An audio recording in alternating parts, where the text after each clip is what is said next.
출애굽기 14장 13절 14절 같이 한번 읽겠습니다.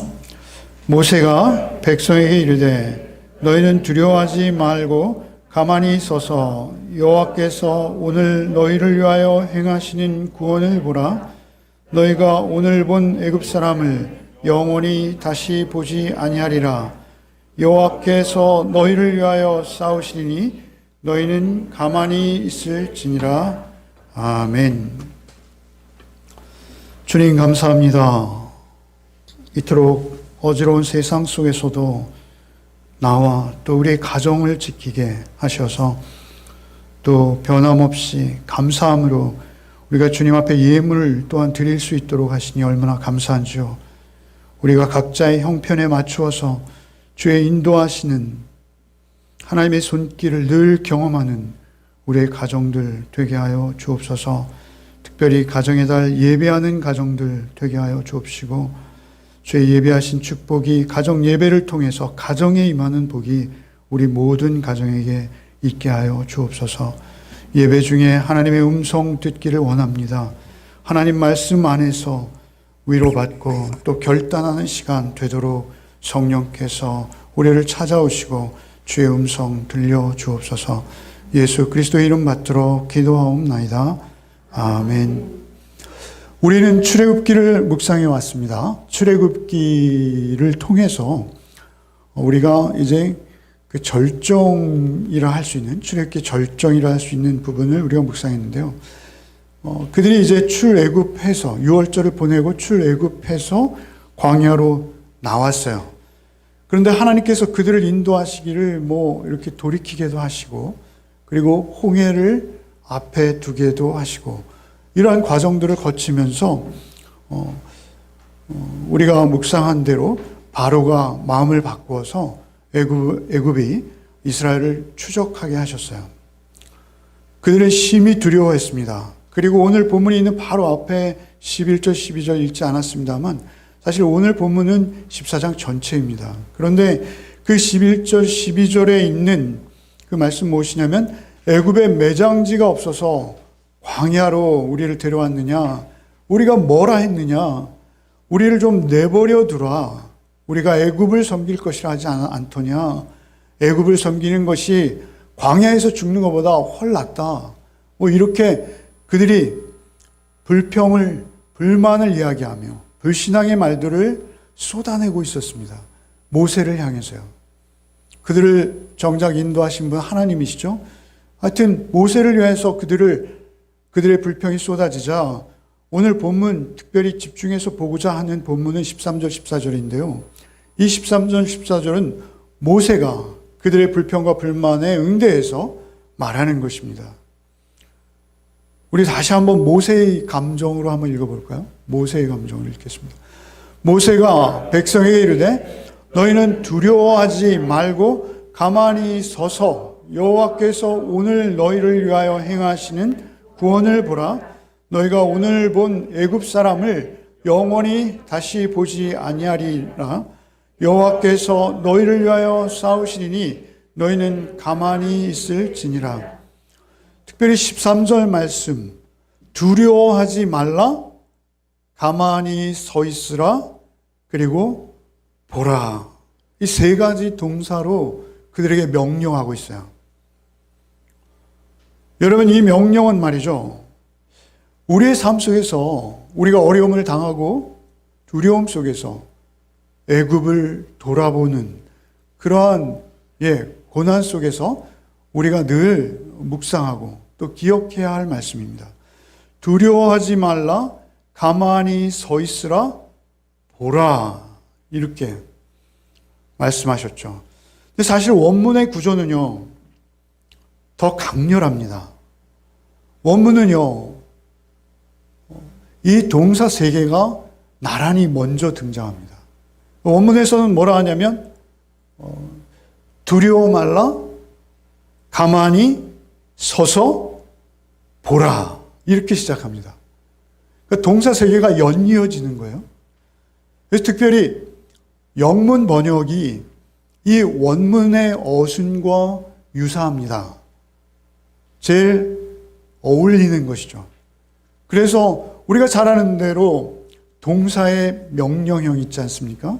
그것이 영문 번역 성경에는 이렇게 또렷이 구별되는 것이죠. 두려워 말라, 가만히 서 있어라, 그리고 보아라. 그러니까 우리가 해야 될 일들입니다. 우리가 해야 될 일들이 뭐예요? 두려워하지 않는 것, 그리고 그 자리에 서서 버텨내는 것, 그리고 보라라고 말씀하시나. 보라. 무엇을 봐야 할지 모르겠습니다만 우리 그 세 가지에 집중해야 하는 것이죠. 그런데 이 세 가지는 또한 놀랍게도 말이죠, 우리의 인격의 세 가지 요소와 정확히 일치합니다. 여러분, 우리의 인격은 세 가지 정신작용으로 구성되어 있다라고 말씀드렸어요. 그래서 우리가 인공 하나님 배울 때 어떻게 배웠습니까? 우리가 하나님의 형상대로 창조되었다라고 할 때 그 형상은 하나님의 눈, 코, 입이 아니라 하나님의 성품대로 우리가 원래 창조되었다라는 말씀드렸습니다. 우리가 하나님의 성품대로 창조되었다 할 때 그 성품은 무엇입니까? 하나님의 형상은 하나님의 인격이라는 거죠. 하나님의 인격은 우리가 공유할 수 있는 속성이 있고 공유할 수 없는 속성이 있어요. 그러나 우리가 공유할 수 있는 속성 중에 무엇이며 세 가지 지성과 감성과 의지적 결단이죠. 이 세 가지 요소가 우리의 인격을 구성하고 있다라는 것이죠. 그런 정신작용을 셋으로 나눈 것이죠. 그것이 우리의 인격이에요. 그래서 모세는 놀랍게도 굉장히 흥분한 상태에서 급작스럽게 이스라엘에게 권고를 하고 있는 듯 보이나 그 말씀은 하나님의 음성을 대언하는 것이기에 굉장히 치밀하고 구조적입니다. 그래서 먼저 이렇게 말하는 것이죠. 두려워 말라. 여러분, 두려움이라는 것은 우리의 감정에 속합니다. 여러분, 두려워지는데 내가 두려워 말라 한다 그래서 두려움을 없앨 수 있나요? 여러분, 우리의 감성에 있어서 우리에게 슬픈 그런 상황이 되어서 눈물이 줄줄 흐르는데 그것을 눈물 뚝 하면 탁 그치나요? 안 돼요. 우리 통제가 안 됩니다. 우리 인격 부분에 있어서만큼은 어쩔 수 없이 자연스럽게 배어나오는 거예요.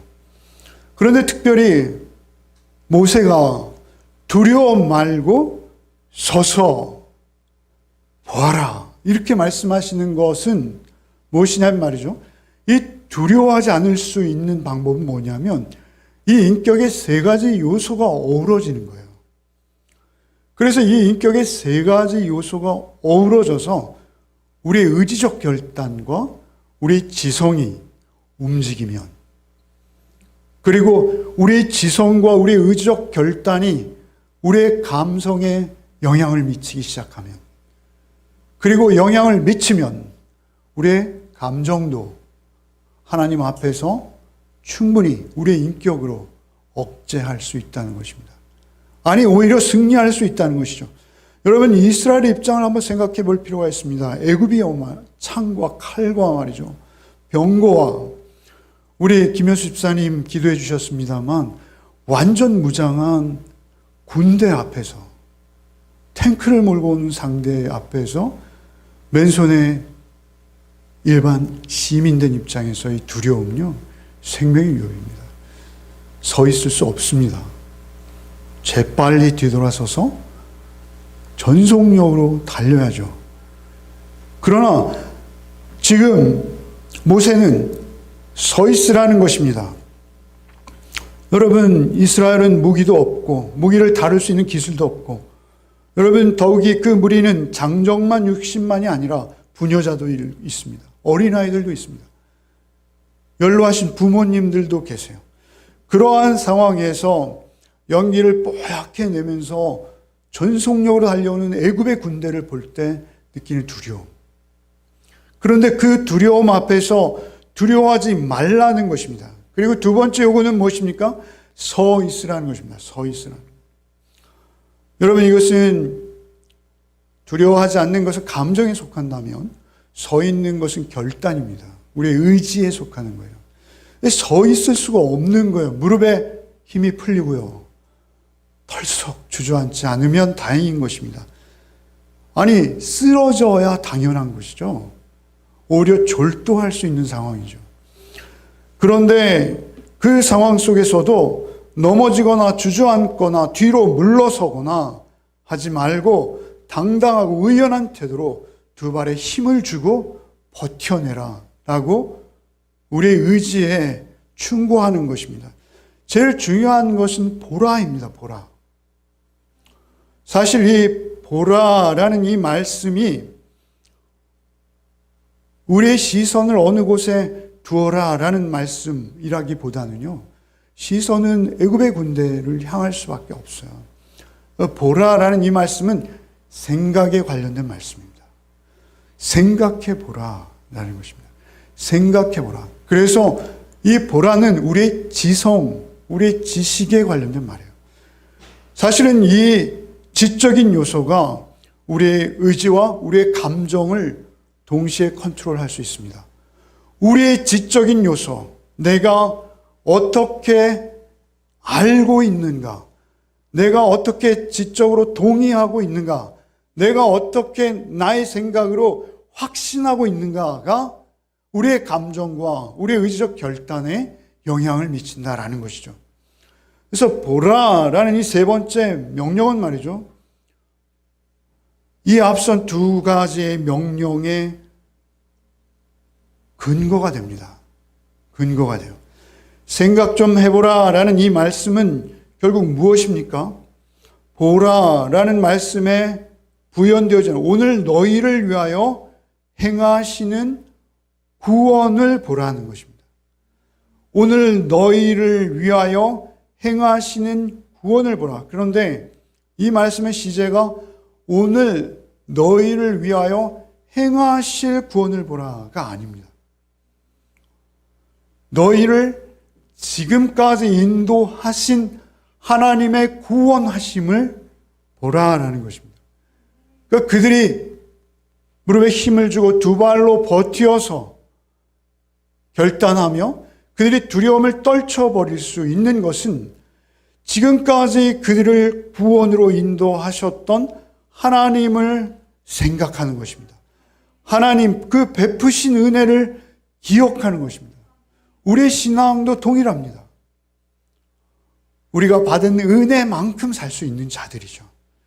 그래서 그 베푸신 은혜를 생각할 때 그들은 그들의 감정도 그들의 의지적 결단도 이어갈 수 있는 것입니다. 여러분, 10가지 재앙을 그들은 경험했습니다. 첫 번째 재앙이 무엇이었습니까? 나일강이 피로 변하는 것이죠. 그들이 생명처럼 여겼던 나일강에서 모든 풍요를 받아 누릴 수 있었죠. 여러분, 그 나일강이 온통 피로 변하는, 결국 그들이 신처럼 섬겨왔던 그 나일강, 그들의 모든 풍요와 삶의 넉넉함을 제공했던 그 나일강이 사실 얼마나 허망한 것인지를 그들에게 깨우쳐주는 사실은 그런 재앙입니다. 그런데 그 재앙이 말이죠, 애굽에 이스라엘에 차별 없이 임한 것이죠.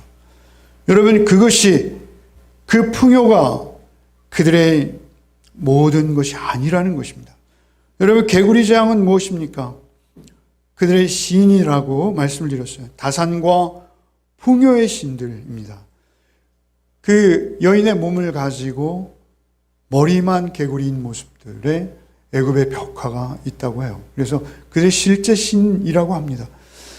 그 신들이 역시 그 개구리 역시 다산과 풍요의 신인데요, 얼마나 오히려 해악할 수 있는지, 그 다산과 풍요의 신이라고 그들이 허망하게 섬기는 그 신들이 오히려 자기에게 해악이 될 수 있는지, 티끌을 2로, 파리로, 종기와 악창으로, 우박으로, 메뚜기로 그 재앙들을 내릴 때마다 그들의 삶에 의지하고 그리고 온통 그 삶을 맡겼던 그 세상적인 그 힘과 능력과 재력이라고 여겼던 그것들이 얼마나 허망한지, 특별히 흑암의 재앙으로 애굽과 이스라엘을 구분할 때 그들의 태양신 말이죠. 라라고 부르는 그들의 태양신이 아무것도 아님을 그들이 경험한 것이죠.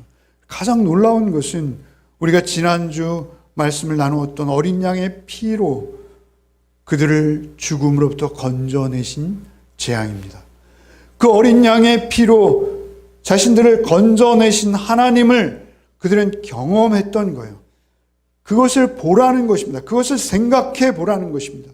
어린 양의 피를 문설주에 바르고 그 조건 없는 은혜로 그들을 인도해 내신 그 하나님, 그 10번이나 그 재앙을 베푸셔서 당신을 알리신 그 하나님을 생각해 보라는 것입니다. 그렇게 생각해 볼 때 여호와가 누구인지 알게 되는 거예요. 그 심판 중에도 자신을 기억하시고 찾아오셔서 인도해 내시는 하나님을 체득하게 되는 거예요. 그래서 우리의 신앙은 하나님의 인도를 받는 거예요. 우리 김현수 집사님 찬양하시면서 읽어 주셨습니다만, 자막을 준비하지 않았습니다만, 오늘 보면 바로 앞에 13장 21절 22절 한번 읽어볼까요? 성경 13장 읽겠습니다. 여호와께서 그들 앞에서 가시며 낮에는 구름 기둥으로 그들을 인도하시고 밤에는 불 기둥을 그들에게 비추사 낮이나 밤이나 진행하게 하시니 낮에는 구름 기둥 밤에는 불 기둥이 백성 앞에서 떠나지 아니하니라. 그렇게 하나님께서 현재적으로 그들을 지금 인도하고 계신 거예요. 그 불기둥, 구름기둥이 아니라 그것이 합체라고 설명하더라고요. 이번 성서윤리원에서는. 그죠? 그래서 제가 주석들을 찾아보았어요. 그러니까 그 구름기둥이 낮에는 구름기둥으로 의식되고 밤에는 불기둥으로 의식되었다라는 상당히 그것도 논리적인 설득력을 갖는 것 같아요. 하나님은 하나시잖아요. 어쨌든 그 하나님께서 자신들이 눈으로 볼 수 있고 만질 수 있는 모습으로 그들의 가운데 지금 현존하고 계신 것, 그것을 보라는 것입니다. 그것을 보라는 것입니다. 그것을 볼 때 그들은 그들의 인격이 새로워지는, 그래서 그들의 인격이 변화되어지는, 그래서 두려워하지 않을 수도 있고 뿐만 아니라 그들은 그 자리에 당당히 버티고 설 수도 있고 뿐만 아니라 그들은 놀랍게도 하나님의 은혜로 충만히 가득할 수 있다는 것이죠. 그것이 보는 것입니다. 가만히 서서 바라만 봐도 된다는 것입니다. 모세가 백성에게 이르되 너희는 두려워하지 말고 가만히 서서 여호와께서 오늘 너희를 위하여 행하시는 구원을 보라. 그렇게 여기까지 구원하신 하나님, 그 하나님께서 앞으로도 구원하실 것이라는 확신으로 전 인격으로 그 마음, 정신을 하나님께 모두어 하나님만을 묵상하는, 하나님만을 의지하는, 너희를 위하여 행하시는 구원을 보라는 것입니다. 여러분, 특별히 여기서 구원이라는 단어도 우리가 주목할 수 있는 단어예요. 여러분, 구원은 히브리어로 그 원형이 뭐라 그랬어요?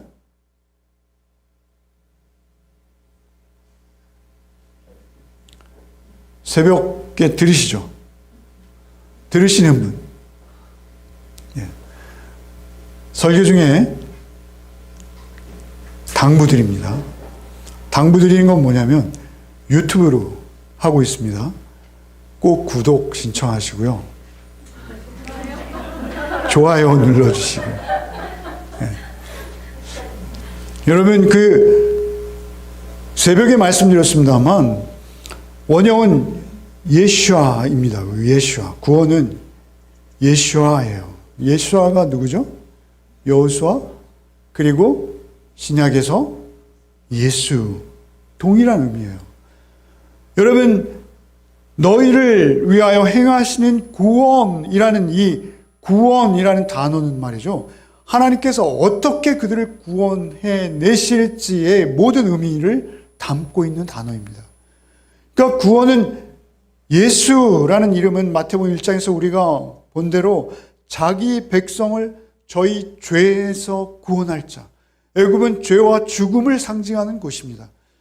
죄로부터 우리를 구원하시는 하나님을 보라, 구원하실 진정한 하나님. 너희가 애굽에서 구원받는 것이 아니다. 너희는 광야에서 구원받을 수 있다. 고기 가마와 부추와 마늘이 있지만 그곳은 죽음의 땅이다. 오히려 너희가 살아가야 될 땅은 광야이다. 애굽의 전차를 더 무서워하고 자유와 해방을 위한 고난보다는 굴종과 예속을 위해 안일한 삶, 그것을 버리라는 것입니다. 오히려 어리석어 보이나 광야에는 만나가 있는 것이요, 그 만나를 먹음으로 오히려 그 만나는 우리를 완전하고 충분한 하나님의 인격으로 우리를 인도하셔서, 말씀이 말이죠, 그 40년 여정을 은혜로 끝까지 인도하시겠다라는 말씀이시죠. 여러분, 14절 말씀, 오늘 본문이죠. 한번 읽겠습니다. 여호와께서 너희를 위하여 싸우시리니 너희는 가만히 있을지니라. 여호와께서 싸우신다는 거예요. 10가지 재앙이 그랬고 앞으로도 동일하다는 것입니다. 여러분, 이스라엘의 광야의 삶뿐만 아니라 그들이 여리고를 정복하고 가나안으로 입성하는 순간순간 수없이 많은 전쟁들이 그들 앞에 놓여 있습니다.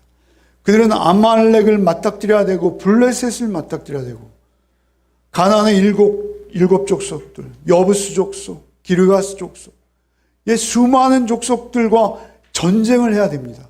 그런데 그 전쟁할 때마다 그 전쟁은 그들의 손에 있는 것이 아니라는 것입니다. 오직 전쟁은 여호와께 있다라는 것입니다. 그래서 너희는 가만히 있을지니라 라고 말씀하세요. 가만히 있을지니라.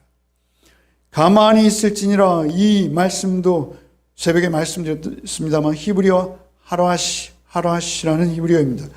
이것은 히브리어 사전에 침묵하다, 언어 능력을 상실하다, 말을 못하다, 벙어리가 되다, 귀가 들리지 않다, 이런 의미예요. 여러분, 입 다물라는 것입니다. 여러분, 우리가 얼마나 많은 불평과 불만을 쏟아낼 때가 있는지요. 우리의 삶 속에서 늘 우리의 불신앙과, 여러분, 우리가 믿음 없는 말들, 여러분, 이것들이 우리의 인격 속에서, 우리의 감정 속에서 얼마나 많이 우리가 토설하는지요. 하나님께서 홀로 행하실 일이기에 우리는 할 말이 없다는 것입니다. 그저 참고 그 입을 닫으라는 것입니다. 오직 우리가 하나님 앞에 드릴 수 있는 것은 은혜로 나를 구원하시는 하나님을 향한 감사밖에 없는 거예요.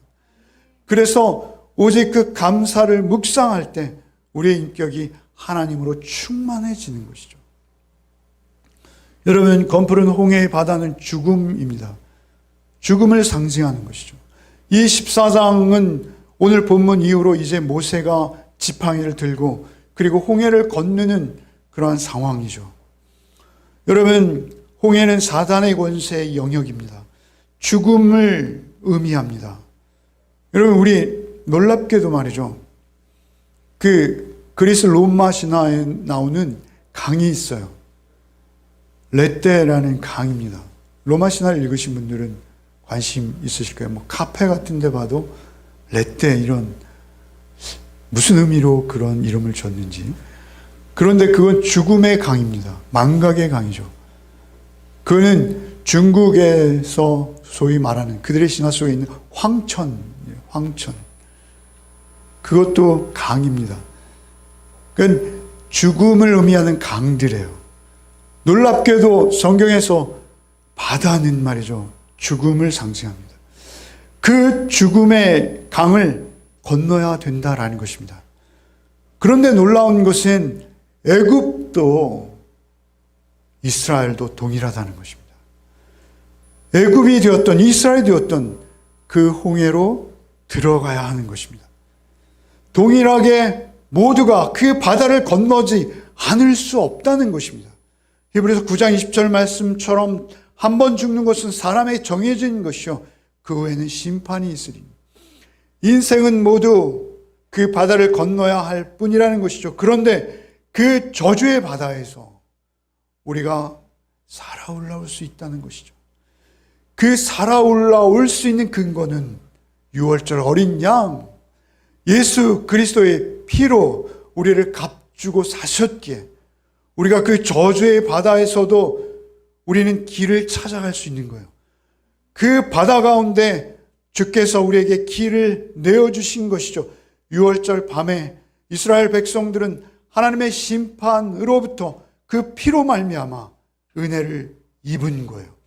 그래서 그 죄를 유월시키시고 그 죄를 뛰어넘어서 그들의 죄의 심판의 자리를 뛰어넘어서 이스라엘은 그 죽음의 장소에서도 안전하게 주님과 함께 인도함을 받는 그 홍해 바다 가운데 구름, 기둥, 불기둥이 함께 하고 계신 거예요.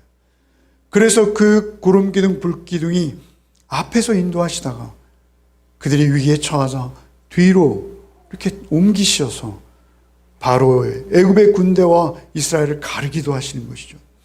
여러분, 그 죽음의 장소에서 우리가 안전하게 건널 수 있는 것은 우리가 거듭난 다시 태어난 주님의 백성이기에 그렇습니다. 여러분, 고린도전서 10장 1절로 2절을 한번 읽어보시겠습니다. 1절 2절 읽겠습니다. 형제들아, 나는 너희가 알지 못하기를 원하지 아니하노니 우리 조상들이 다 구름 아래에 있고 바다 가운데로 지나며 모세에게 속하여 다 구름과 바다에서 세례를 받고, 여기 구름과 바다에서 세례를 받고 할 때 구름은 구름 기둥입니다. 여러분, 호쿠마 주석에 그렇게 주석하고 있죠. 구름은 하나님의 임재를 상징합니다. 그 구름과 그리고 바다에서 세례를 받는 것입니다. 여러분, 세례는 우리에게 영적인 의미로 따지면요, 날마다 내 안에 주께서 나를 죽이시고 예수로 살리시는 일회적인 사건이 아닙니다.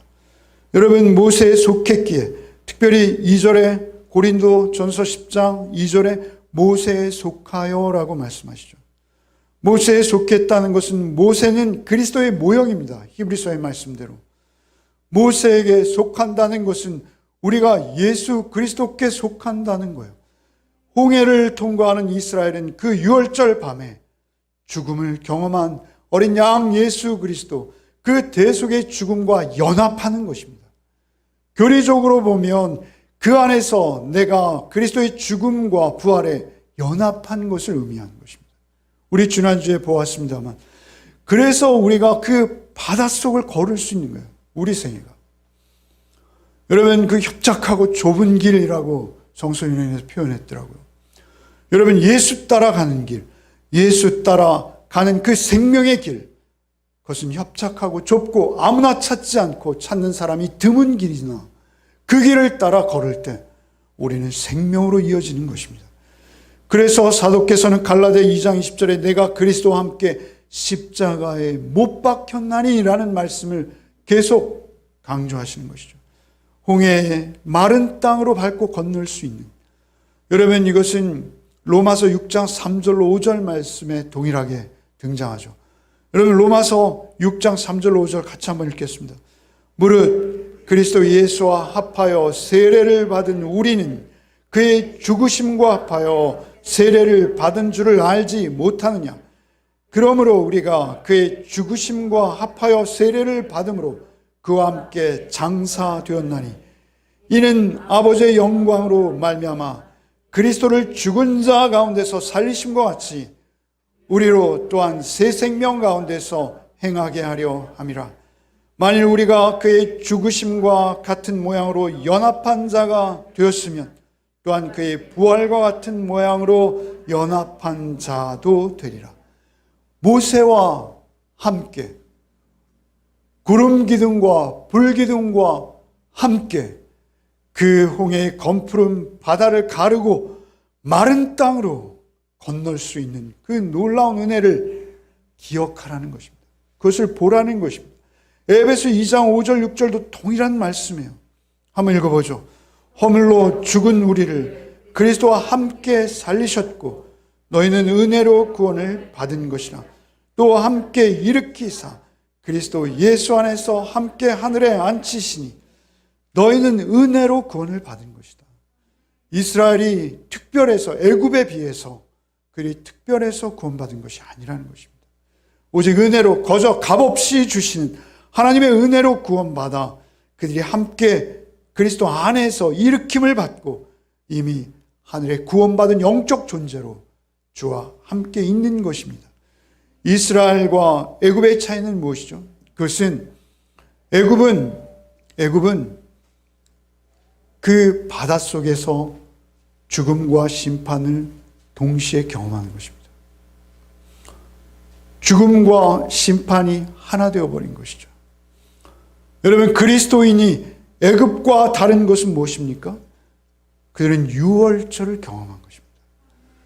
그들은 유월절을 경험했을 뿐만 아니라 그 바다 가운데서 유월절 대신 어린 양 보혜사 성령께서 인도하심으로 그곳에서 그들은 먼저 받았던 심판을 기억하며 오히려 날마다 내 안에 나 죽고 예수로 사는, 오히려 그 대리적 죽음을 힘입어서, 그 은혜를 힘입어서 어린 양의 은혜로 홍해를 건너 부활의 생명으로 살아나오는 것이에요. 억만 죄악을 용서받은 새로운 생명으로 그 홍해를 마른 땅으로 밟고 걸어가는 것이 우리 성도의 삶입니다. 그것이 죄와 싸우는 삶입니다. 내 안에 있는 애굽의 노예 근성이 날마다 죽어가는 거예요. 그것을 성경은 이렇게 말씀하십니다. 갈라디아 4장 8절 한번 같이 읽죠. 세 개의 말씀을 연달아 읽겠습니다. 그러나 너희가 그때에는 하나님을 알지 못하여 본질상 하나님이 아닌 자들에게 종노릇하듯. 여러분, 하나님을 알지 못하여. 하나님은 절대 공의의 하나님으로 우리를 심판하시는 하나님. 그러나 사랑으로, 은혜로 그 가운데 우리를 구별하여 내셔서 거룩하게 우리를 이스라엘 삼아서, 영적 이스라엘 아닙니까? 우리를 이스라엘로 구원해 내시는 사랑의 하나님인 것을 아는 것이죠. 하나님을 알지 못하여 본질상 하나님이 아닌 자들에게 종노릇, 하나님이 아닌 자들, 돈 많은 자들, 권력 있는 자들, 여러분, 그 앞에서는 누구도 자유하지 못하는 것이 세상의 논리 아닙니까? 그 세상의 논리 속에서 소위 돈 맛을 아는 자들, 권력의 맛을 아는 자들에게 짓눌려서 꼭두각시 같은 삶을 산다라고 성경은 말하는 거예요. 하나님이 아닌 자들에게 종노릇하였더니. 디도 3장 3절 같이 읽어볼까요? 우리도 전에는 어리석은 자요, 순종하지 아니한 자요, 속은 자요, 여러 가지 정욕과 행락에 종노릇한 자요, 악독과 투기를 일삼은 자요, 가증스러운 자요, 피차 미워한 자였으나 얼마나 우리는 미워하는지요, 얼마나 우리는 용서하지 못하는지요, 얼마나 우리는 가증스러운 정욕과 행락에 종노릇하는지요. 우리의 몸의 안위를 위해서 기꺼이 애굽을 섬기는 삶을 스스로 택하는지요. 여러분, 그것이 우리의 이전 삶입니다. 히브리서 2장 15절 한번 읽어보죠. 또 죽기를 무소함으로 한평생 매어 종노릇하는 모든 자들을 놓아주려. 죽기를 무서워요. 우리가 얼마나 건강의 노예입니까? 매일 무엇을 먹을까? 무엇을 마실까? 어떤 운동이 나에게 유익한가? 그것이 우리의 삶의 전부가 되는 거 아닙니까? 죽기를 무서워함으로 한평생 매어 종노릇하는 모든 자들을 놓아주려 하십니다. 죽기를 무서워하여 애굽의 종으로 사는 삶은 우리가 더 이상 지속할 수 없는 것입니다. 정욕과 향락과 악독과 투기를 일삼는 자리를 떠나셔야 돼요.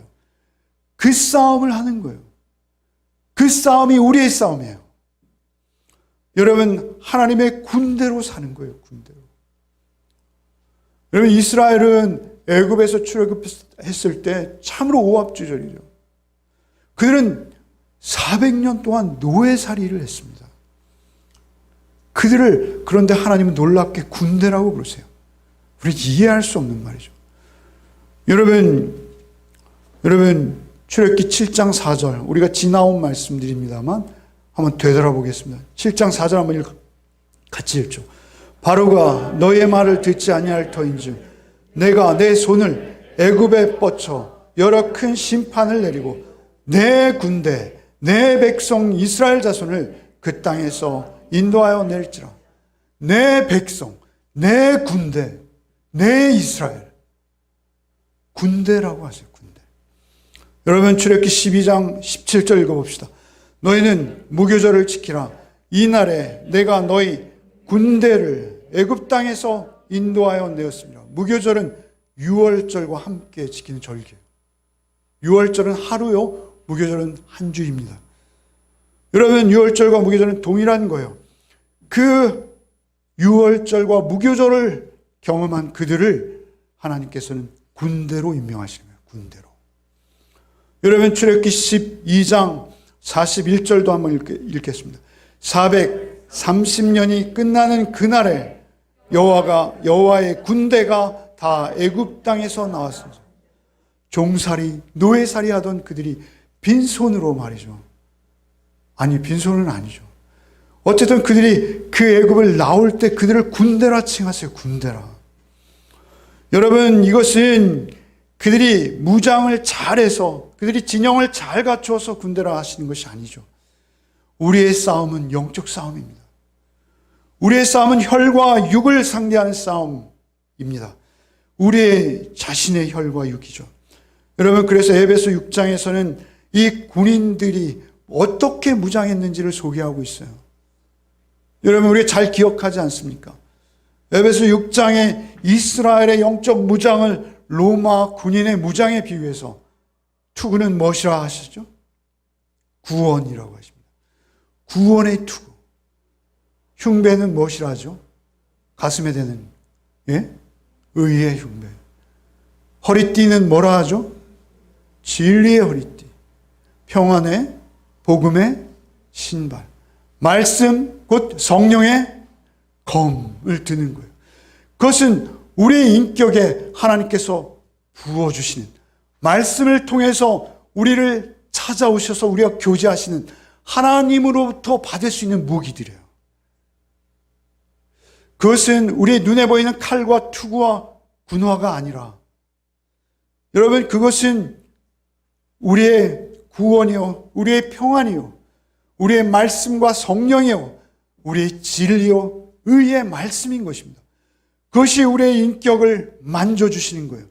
그래서 그 인격 안에서 하나님으로 변화되어진 그 인격으로 우리는 싸움을 싸우는 거예요. 새롭게 부어지는 하나님의 말씀으로 받는 성령의 도우심으로 새로운 인격으로 날마다 새로워지는 그 은혜를 우리의 무기로 삼는 거예요. 그럴 때 우린 전쟁하는 것이죠. 고린도후서 2장 10절에 우리의 전쟁을 이렇게 말씀하세요. 한번 읽어봅시다. 항상 우리를 그리스도 안에서 이기게 하시고 우리로 말미암아 각처에서 그리스도를 아는 냄새를 나타내시는 하나님께 감사하노라. 여러분 항상 우리를 그리스도 안에서 이기게 하시고 모세와 함께 그 홍해를 건너듯 부활의 생명으로 다시 나올 수 있었던 것과 같이 우리가 예수 그리스도 안에서 이길 수 있어요. 오직 주 안에서만 이길 수 있어요. 여러분 두려움을 어떻게 떨칠 수 있습니까? 두려운 거려. 여러분 화나는데 어떻게 억제할 수 있습니까? 여러분 미운데 어떻게 그걸 참을 수가 있어요? 예수 안에서 예수의 성품 안에서 그 말할 수 없는 은혜로 나를 구원하시고 지금도 내 안에 살아 역사하시는 그 주의 성품이 나에게 부어져서 우리는 인내할 수 있고 두려워하지 않을 수 있고 우리 넉넉히 이기는 거예요. 그래서 그리스도 안에서 이기게 하시고 우리로 말미암아 각처에서 그리스도를 아는 냄새를 나타내시는 하나님께 감사합니다. 여러분 이거 주석에 찾아보십시오. 그리스도를 아는 냄새라고 하는 이 냄새는 헬라어로 향기입니다. 이 향기는 어떤 향기냐면요, 로마의 황제라든지 로마의 성주들이 전쟁에 나가서 이기고 개선할 때 말이죠. 여러분 그들에게 있어서 가장 큰 경축이는 언제냐면요, 개선입니다. 개선.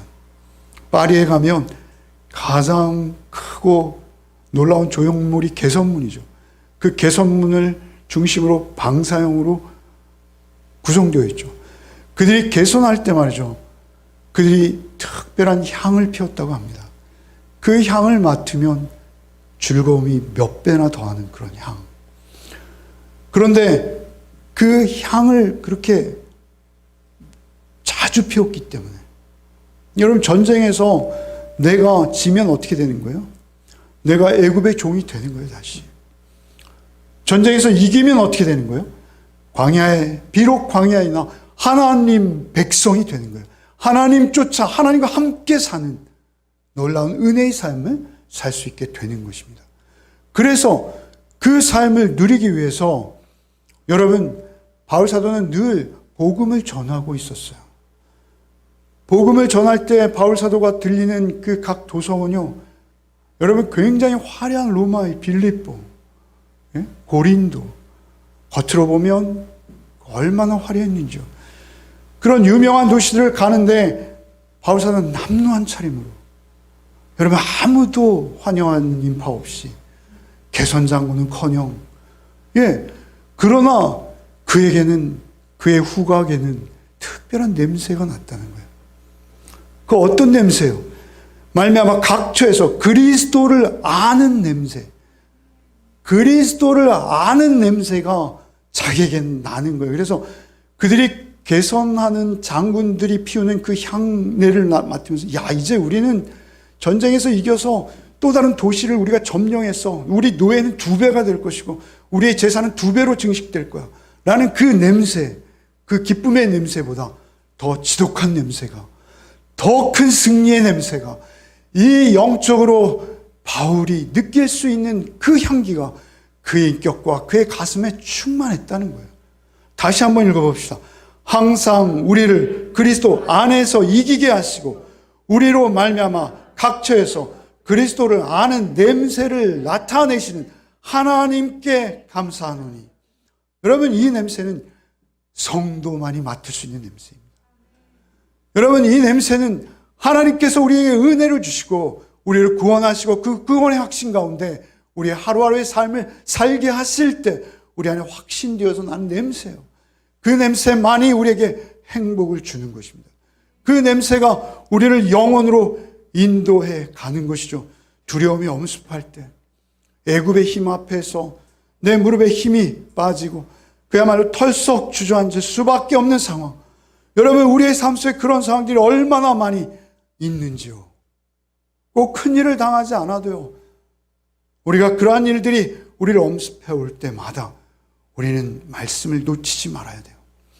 그 말씀은 어떤 말씀입니까? 말씀이 육신되어 내 안에 거하시는 주님의 성품에서 나오는 그 사랑과 희락과 화평과 자비와 양성과 충성과 온유와 절제와 같은 십자가 어린 양으로 내 대신 대속의 죽음을 죽으신, 죽임당하신 예수가 내 안에서 영으로 역사하실 때 나를 통해서 그 냄새가 나는 거예요. 그 냄새가 전해져 가는 거예요. 그 냄새가 여러분에게 있으십니까? 그 승리의 냄새가 여러분에게 있으십니까? 광야 같은 삶을 우리가 살고 있지만 여러분 그 냄새를 피우시기 바랍니다. 그 냄새는 여러분의 인격을 통해서 여러분이 있는 그 자리에서 세상 사람들에게도 충분히 전해져 갈 수 있는 냄새라고 사도는 말씀하세요. 그 승리의 냄새가 저와 여러분에게 있기를 바랍니다. 오늘 찬송가는 말이죠, 특별히 그 냄새 나는 자들이 부를 수 있는 찬송가예요. 냄새 나는 자들만이 부를 수 있는 찬송가예요. 냄새가 진한 찬송입니다. 여러분 이 찬송 결심송으로 부르고 제가 기도하고 마치겠습니다. 305장이었죠?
주님, 참으로 그 죄로 인해 죽을 수밖에 없었던, 참으로 그 수치스럽고 더러운 죄로 영원한 죽음에 빠질 수밖에 없었던 나를 긍휼히 여기시고 참으로 불쌍히 여기사 주님 은혜로 찾아와 주시고 그 피 흘리신 은혜를 알게 하시고 그 피 흘리신 은혜를 깨닫게 하셔서 주님 모시고 말씀이 육신이 되어서 주님 놓치지 않고 주님 안에서 늘 기도하며 주께 도움을 구하며 내 안에 나 죽고 주님으로 살게 하시니 참으로 감사합니다. 주님, 그 보혜사 성령님만 온전히 의지하여 여러분 오직 성령님만 모시고 우리가 이 애굽 땅에서도, 아니 그 홍해의 넘실거리는 파도의 벽 가운데서도 주님 당당히 서서 두려움 없이 주님만을 우리의 중심에 인격에 모시고 주님을 찬양하며 이 삶을 살게 하여 주옵소서. 오직 주님의 구원 받은 자로 살 때 우리 한 주간의 삶 속에서도 주의 승리의 향기가, 주의 인격의 냄새가 우리를 통해서 전해져 가는 복이 우리에게 있게 하여 주옵소서. 예수 그리스도 이름 받들어 기도하옵나이다.